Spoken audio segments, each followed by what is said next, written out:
some point. But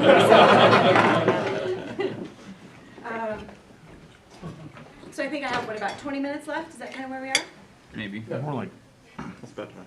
20. 20 minutes. Okay, I've got my clock up here. I could talk all day, but I will try to stay focused on how we got here, where we are, and where we're going. I think the last time that I spoke to you guys, oh, first of all, I want to congratulate you on the merry-go-round. That is really cool. Congratulations on that. That is really exciting. You guys, you really make things happen, and that's very impressive. So thank you for doing that for our kids. Last time I was here, I brought Michael with us, with me, and Michael spoke. Michael has moved on from the Boys and Girls Club. Just wanted to give you an update. He worked with us through the end of the summer and moved on. He was ready for a new job, for a bigger job, maybe something different. And I ran into him this weekend. He's now working at the Nike outlet down in Bend. So really proud of him, really impressed with how far he's come and where he's going, and I just wanted to give you all an update on Michael. So how we got here, we are changing from the Boys and Girls Club to REACH. REACH is Redmond Experience Activity Connection Hub, REACH. And kind of want to do a little history for you so that everybody understands why we made the decision, why now, and what that means for the future. So let's go back 25 years. 25 years ago, a local group of Redmond folks decided that they wanted to bring Boys and Girls Club here to Central Oregon. Now this is an 18 to 36 month process that generally happens before you open your doors to kids. They went through that process. It's a community-driven program. It's a community-driven, community-owned organization. The national organization supports the community in creating a Boys and Girls Club, but it isn't a franchise or a package that you just buy. It really is community-driven. So they were successful in that process. They built a board, they found a location, they raised a lot of money, and they opened the Boys and Girls Club here in Central Oregon. They had locations in Madras, Prineville, Redmond, Terrebonne, and 2 sites in Bend, and also at one point 1 in Lapine. So over the course of the last 25 years, what has happened? Those clubs have started to close. Funding becomes an issue. The community support that once existed now, over the years has been spread to other organizations, other agencies, other nonprofits, and the money just was not there for the Boys and Girls Clubs of Central Oregon. Prineville closed, it became a kids club. Madras closed, it became a kids club. Lapine closed, didn't become anything, it just closed. So what was left for the last 10 years? Brandy, is that about right? I bring Brandy as my fact checker. And then she also gives me feedback for what to do better next time. Brandy's been with the organization for 12 years now with Boys and Girls Club. She's worn a lot of different hats, and she's been absolutely invaluable to us over the last 2 years. So the Lapine Club closed. What that left, the Boys and Girls Club of Central Oregon, was the Terrebonne Club, the Redmond Club, and 2 club sites in Bend. In July of 2014, the decision was made by the Board of Boys and Girls Clubs of Central Oregon to close the Redmond clubs. Exactly the same thing that has happened for the last 25 years with clubs. Funding was short. They didn't have what they considered enough participation to warrant keeping the staff there at Redmond, and so they closed the clubs. The month of September, well, let me back up even a little bit more. When they decided to close the clubs, their intention was to sell the Redmond facilities, the Redmond properties, and invest that money into the Bend clubs and the Bend kids. Now this makes sense when you figure you want to put your money where you have the highest concentration of kids. Unfortunately, that left Redmond with nothing, with no option for kids in our community. So in July, August of 2014, pretty much the same local group of folks that had been absent from the Boys and Girls Club for a period of time, and some that had been active, a couple that had been active, stepped in and said, wait a minute, you can't leave us with nothing. And they fought for the properties, and they were able to retain ownership of those properties. And that group, Paul Rodby, Steve Bryant, Joanne Sutherland, who else was around at that time? main three. Those are the main three. They raised $150,000 and decided to make an effort to become a separate Boys and Girls Club, separate from the Boys and Girls Club of Central Oregon, because remember, they closed the Redmond clubs. They fought with the board, they were able to secure those sites and those locations, and they began the process of becoming a Boys and Girls Club. That's an 18 to 36 month process, right? That it takes to start a Boys and Girls Club, to build a board, to raise the money, to hire staff. They did it in about 30 days. They raised $150,000. They brought me aboard at this point, middle of September. The clubs were closed. They didn't open in September. And we looked at an 18 to 36 month process and realized our community can't wait for us to figure this out. If we stay closed for 18 to 36 months while we become a Boys and Girls Club, what's going to happen to the youth of our community? They're not going to have anywhere to go. So as a board, we made the decision to open the doors on October 6th of 2014 and begin the charter process with Boys and Girls Clubs of America, which should take about 18 to 36 months before you open your doors to kids. We decided to do it in conjunction. Wow. We did not know what we were getting ourselves into. It has been an absolute whirlwind. Some things I didn't know when I took over.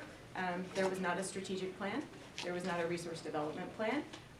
The records that I got from Boys and Girls Club of Central Oregon were in shambles.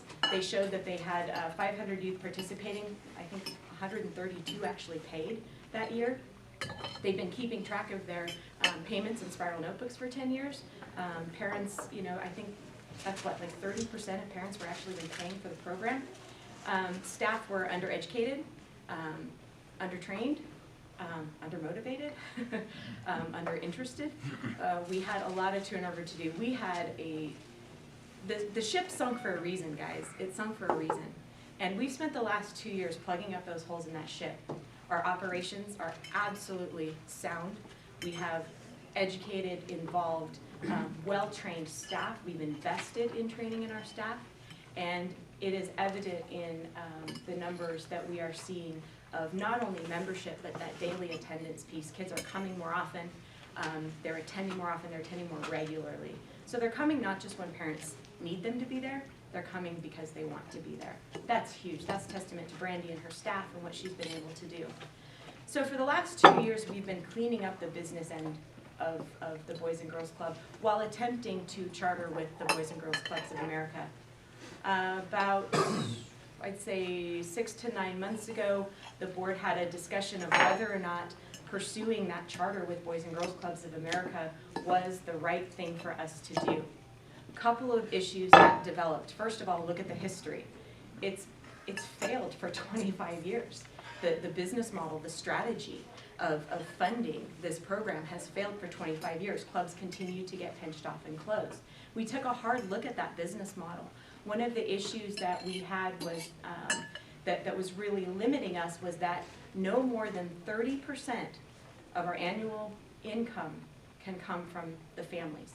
The other 70% needs to come from the local community and grants. That's $350,000 approximately that we would have to get from the local community every year. I mean, you guys know you just raised $50,000. Is that could you do that? 6, 7 times over every year to be able to continue operating? We have lots of ideas for diversifying our fundraising strategy. We would like to do more social enterprise. We would like to expand our programs and do more for the community. The Boys and Girls Club was really restricting our ability to do that because of their vision.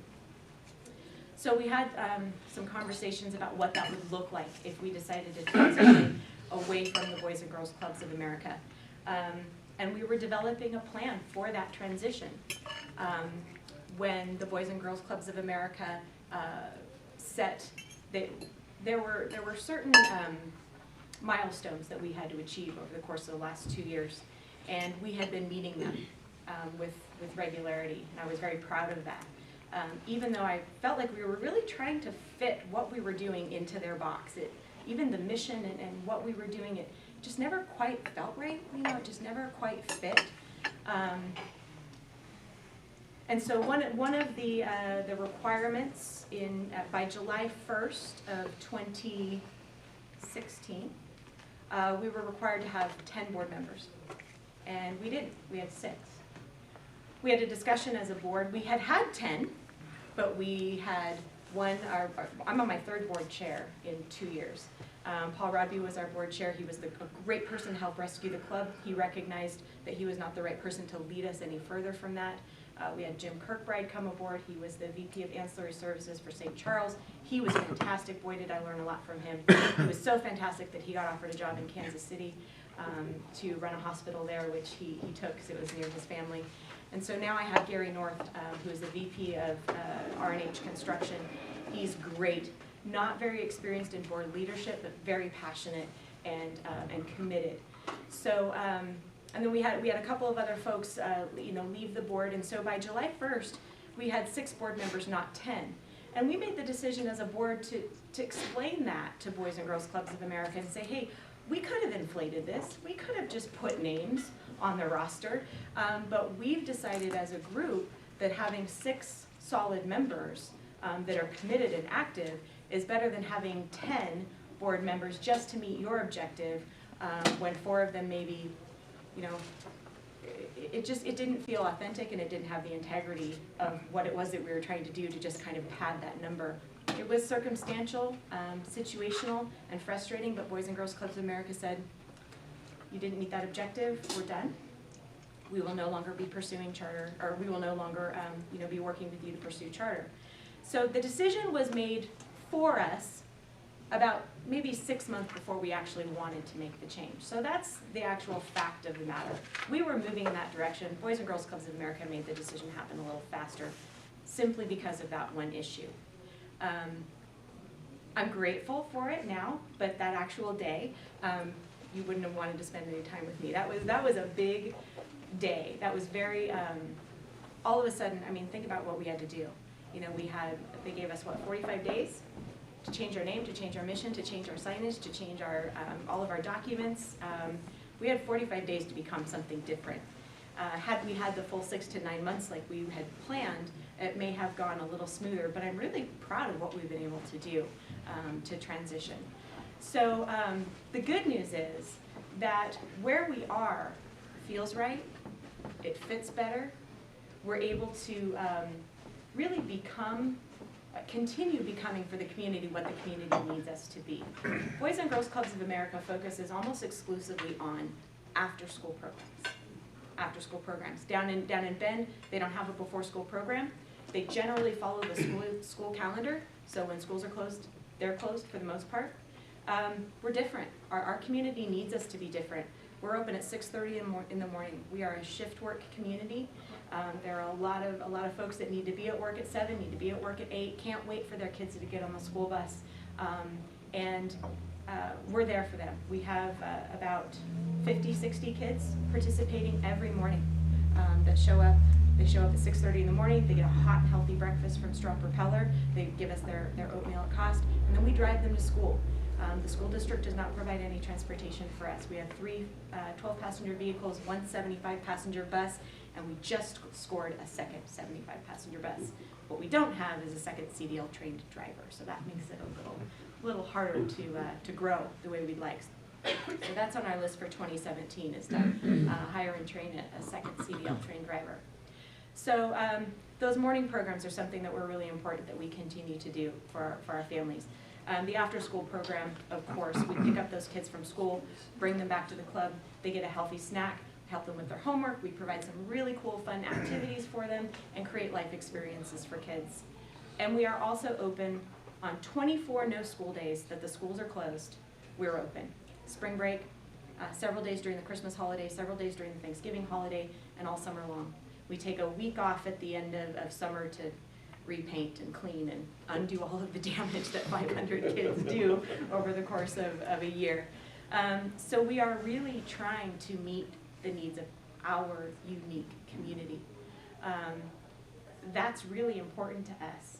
And so the opportunity to be Redmond Experience Activity Connections Hub really matters to me as a Redmond resident, as a Redmond parent, and I'm hoping that it will really matter to our Redmond community. There are going to be some some downfalls to not being a Boys and Girls Club of America program, but compared to the benefits, I don't see it as really holding us back. I see this opportunity as something that is opening us up to more opportunities, especially here locally. The name recognition would help maybe with federal grants, but as far as statewide grants or even some of the city grants, we have the Community Development Block Grant. That doesn't take a blue and white logo to get those. It takes commitment from the staff. It takes an executive director who believes in the program and who knows the program. And this is an opportunity for us to really, I guess, just shine in our community. And I'm excited to do that. So our new mission and our new logo, I'm going to pass these out for you guys. And I'll explain a little bit about why the new mission. So I don't think I have enough for everybody, so at least of these here. So our new mission is creating connections for youth to thrive in our community through meaningful, fun, real-world experiences. So the Boys and Girls Club motto or mission, it had value, it had merit. But what we recognized is that we were doing more than just giving kids potential. What we were doing and what we continue to do is creating life experiences for kids. The activities that we provide, we're not a daycare, we're not a childcare, and I've pounded that for a long time. Parents will always use us for that as a service because it's a service that we provide. But we provide activities for kids, and the staff that we have in place are really remarkable. And one of the things that I've been training them to recognize that it's not what you do, it's how you do it. So the activities that they provide for the kids, we're not teaching them how to play soccer necessarily. We're not a soccer team. We're not a dance class. We're not an arts and crafts program. We're a youth development program, and that means that we use these activities that we're doing. For example, the one that I've been using to talk to the staff about is, let's say the activity is creating a jellyfish out of a coffee filter. Sounds fun, right? Sounds simple, sounds, it's a coffee filter, maybe some glitter and a kid's imagination. So the goal is not to create an amazing jellyfish out of this coffee filter. The goal is to help kids become something unique and something special and create a connection for that kid between themselves and the world around them. And this is how we do it. So we have this activity, right, where they're creating a jellyfish out of a coffee filter. They're learning fine motor skills. They're stretching their creativity. They're learning how to follow directions. They're relating with their peers in the room. They're maybe failing, maybe having to start over. Maybe creating something that they're not proud of or something that they are proud of. So it's unique to each kid. That life experience that comes from creating that jellyfish out of a coffee filter is a unique experience to that kid. And learning marine biology. And learning marine biology, there you go. I'm not sure how many coffee, actually there probably are a lot of coffee filters in the ocean. So, everything that we do at Reach is a cool activity, because that's the hook, right? You got to get the kids in the door. First of all, they're going to come because their parents need them to be there, right? Because their parents are working. But you want them to keep coming back. It's that daily attendance piece. And so the activities have to be cool. The people that we hire have to be great for those kids to want to come back. So the activities, it's not just, making a jellyfish out of a coffee filter. There's also learning foosball. Well, what are they learning in foosball? They're learning rules of a game. They're learning how to take turns. They're learning how to win with grace. They're learning how to lose with grace. Now remember, a lot of the kids that are at Reach are not engaged in team sports because their parents work and their parents can't get them there. They're not engaged in after-school activities. A lot of them can't afford the pay-to-play programs that we have here in Redmond. And so these kids, the majority of them, are not engaged in other activities. Reach really is their social life, it's their after-school fun time. We're not a classroom. We're not, we don't have a curriculum where we're trying to guide them to a particular place of learning. We're trying to help guide them to themselves. And so we have these activities that create a life experience that then create a connection for that kid. And that's on the back side of this page. So the activities that we provide are the arts, so arts and crafts, dramatic arts, music, those kinds of things. Education, we help them with their homework. We have a civics program in place where they do volunteer work. We've adopted the flag memorial as our one of our community service projects, and we're going to go out there every month and pull some weeds and clean it up and make sure that it is looking as beautiful as it was the day that they raised those flags. And then also workforce readiness. That's a part of our education that we think is really important, and that's the part that the community has told us is very valuable. I've been told by almost every business owner that I've had an opportunity to come in contact with is that the kids that are applying for jobs aren't ready. They're not prepared. And Redmond School District is starting an internship program for all of their juniors in high school. But what if they're not ready? What if they're not ready? I talked with David Foote quite a bit about this. You can't expect kids to just be ready for an internship when they're 16. There's a lot of groundwork that you have to lay for those kids. And that's what we're doing, beginning at kindergarten. Those soft skills, those social skills, communication, eye contact, following directions, showing up on time, being kind. There's so many things that kids need to be exposed to and need to learn and need an opportunity to practice. Because that opportunity to practice those kinds of soft skills really don't exist in the classroom anymore. The schools are doing a fine job with the academic piece. We're not here to tackle the academics. We're here to help them develop the skills to be able to implement what is it they're learning in the real world, in a practical environment. So we go down then to healthy lifestyles. So the healthy lifestyles areas that we focus on are physical exercise, healthy eating habits, and recreation. What I mean by recreation is kids need to play, and they need to play without their phones. That certainly can be a part of it. But learning how to recreate for pleasure, is really good for your mind, body, spirit. I mean, recreation is different than, team sports, those kinds of things. There really is a different focus to recreation, so we want to focus on that for kids. So those are the activities that most of our curriculum is developed around. And then those create life experiences, and they create life experiences in the social, physical, emotional, and academic domains. And then on the back side, you can see there that what those do is they create connections. They create connections for youth to themselves, self-esteem, self-respect, and self-awareness. Those life experiences create connections for the youth and their peer community, cooperation and communication, conflict resolution, a sense of belonging. And then finally, those life experiences create connections between the youth and the adult community, respect, trust, and engagement with the adults in their lives. So, yeah. So I'll pass out one more thing for you, and these are just quick facts, and then I can answer just a couple questions. I know you guys are ready to go, but just wanted to give you a little heads up on what we're doing and why. And so here are some quick facts for you. This includes our budget, our expenses. Our daily attendance has gone in 2014 from 91 a day to 183 a day. So we've almost doubled our daily attendance. 86% of our youth are age 5 to 12. We're just about 50-50, male and female. About 50% of our kids live with 2 biological parents. 25% single moms, 15% blended families, 7% single dads. So these are just some interesting facts about who we serve. And I see that Ann had a question. How does this change your fundraising problem? It doesn't change the fundraising problem. We're always going to need money.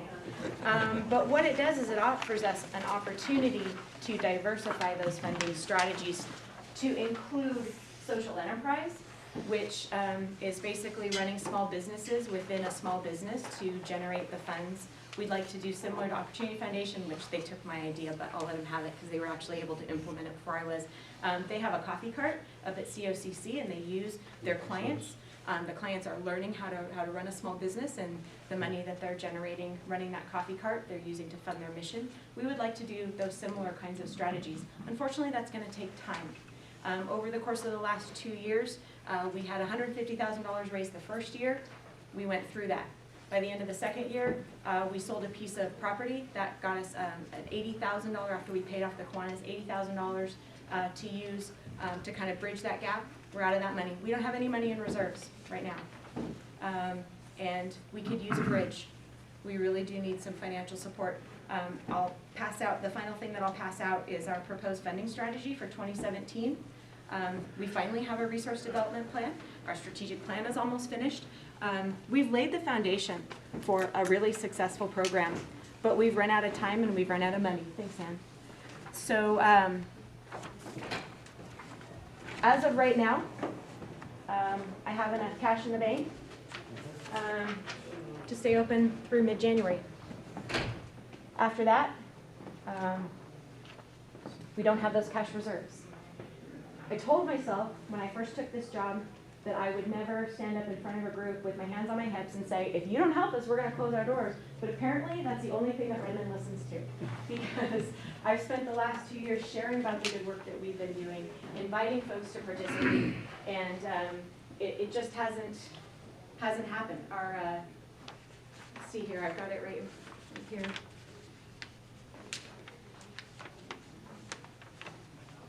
Community donations went from $83,000 in 2015. We projected $102,000 for 2016, and we came up almost $40,000 short in individual donations.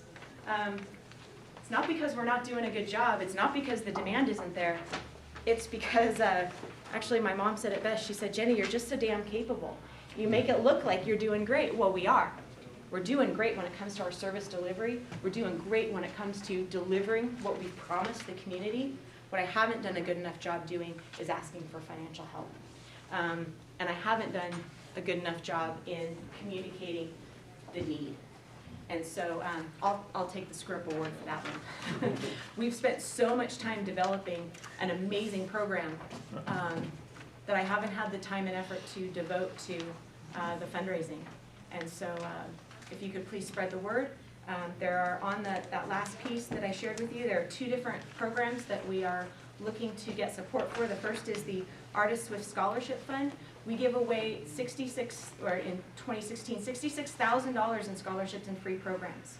We are looking to get 100 people to volunteer as champions to provide $100 a month to be able to continue offering those scholarships. We've now frozen any new scholarships. We're not awarding any new scholarships until we are able to get those 100 people on board at $100 a month. And then the other is the Employee Assistance Program. There are 250 local businesses in Central Oregon that employ the parents of the kids who use REACH. We're asking those employers to match the after-school fee that parents are paying at $75 a month. If we can get both of those programs off the ground, we're on a solid foundation. The problem is that I don't have any cash reserves to be able to get us from here until there. My other option, eliminate scholarships and double our fees to parents. It's the same thing. We get there, but 80% of our families wouldn't be able to participate at that point. So that doesn't do me any good. And so we've got to find that balance. We've got to find the financial support that we need. Looking at grants, the bridge that I need is about, I need about $50,000 by the end of the year to put in the bank to be able to ensure that these 2 programs are successful over the course of the next 6 to 12 months. So please spread the word. Give me a call if you have some contacts for me to reach out to. We have a couple of organizations, Hayden Watson, a couple businesses, High Desert Aggregate, McConnell Labs, Central Oregon Truck, Sunburst Fabrications, that give me those big $10,000, $5,000, $12,000 gifts, awards every year. Those are great. I need about 10 more of those. The Hodecker Foundation has been very gracious to us over the course of the last 2 years. But I can't count on those every year. Those are big rescue funds. I need those $75 a month, $100 a month commitments from folks. 100% of my staff contributes out of their own paycheck. I pay them $10, $12, $15 an hour, and they're each given anywhere between $5 and $25 a month. 100% of my staff gives it out of their own pocket to this organization. 100% of my board contributes. We need about 200 more people to step up and participate quickly.